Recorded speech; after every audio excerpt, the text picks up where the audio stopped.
Welcome back to part 3 of 10 for the new Technician Trials. As usual, we'll be tackling this with a 4-star team. Taking a look at the elemental coverage, we'll need both blast and side damage. The first thing we need in the team is a healer. I'm using Lufel here, but if you have Marion, definitely use her as she'll make things go a lot smoother. As for the blast coverage, we're using Yuki. If you have Tropical closer, you can use her instead. Moving on to the side coverage, we're using Moko. Riddle and the upcoming Haru are all much better alternatives, so do use them if you have them instead.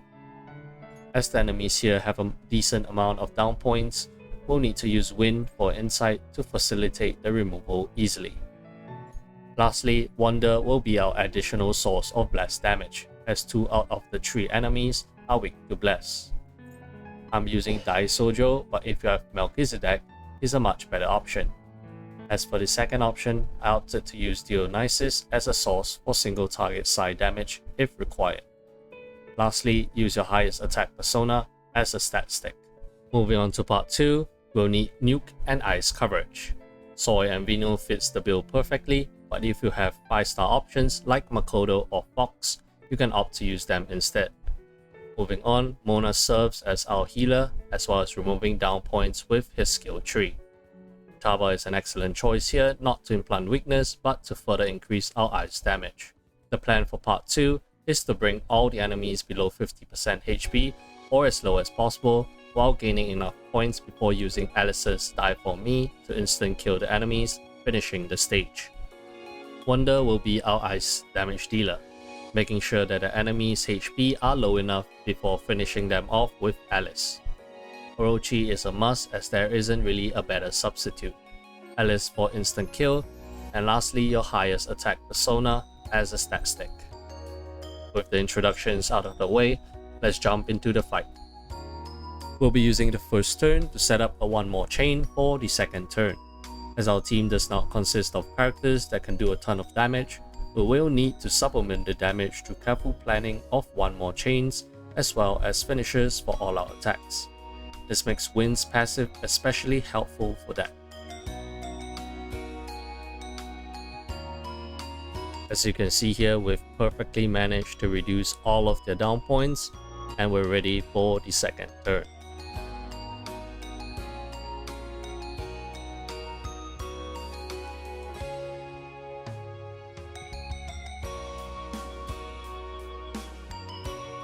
Even though we do not need insight here, we'll still use Wind's skill 1 for the defense debuff, followed by Yuki's highlight to get the chain going.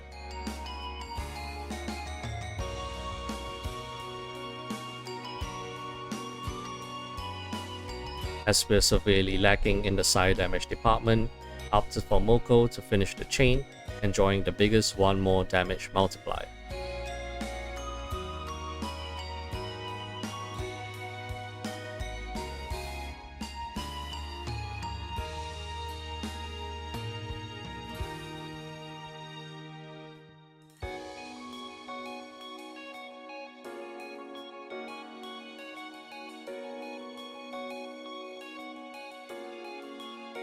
Now we set up to buff Wonder for his highlight next turn.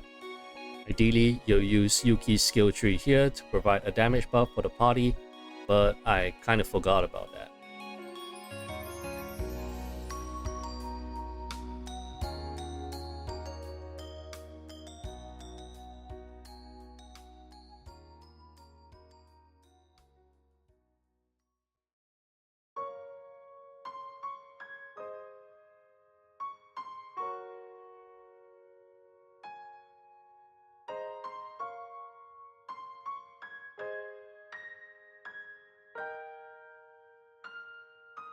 Now we set up for an all-out attack turn. If everything goes smoothly, this will be the final turn.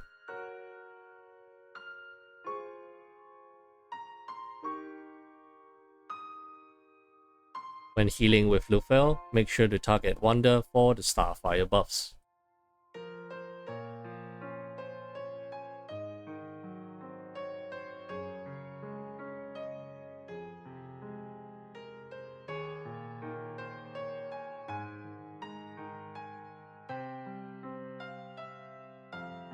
Hopefully you've been lucky with crits and damage variances earlier, allowing you to finish the fight here.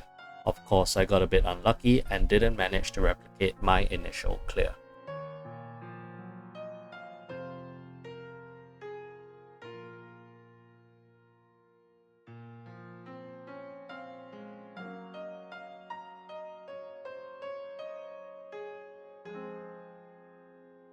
Here you can either choose to use Dionysus to initiate an all-out attack, or gamble and insta-kill with Daisojo Samsara.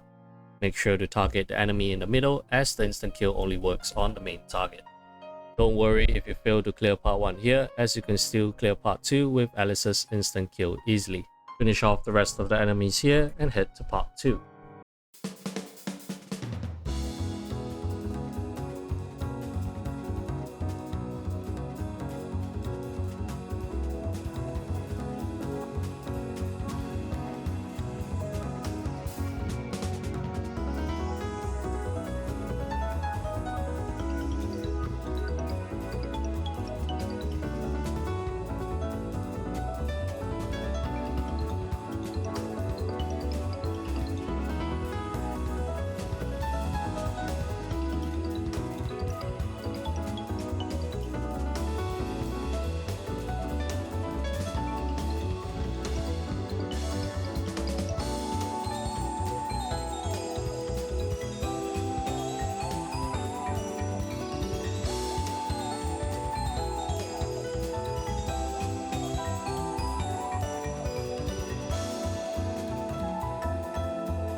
Once you get to part 2, you should be able to get a clear unless RNG screws you over. Focus on the enemy weak to nuke with Vino's skill 1 and 3.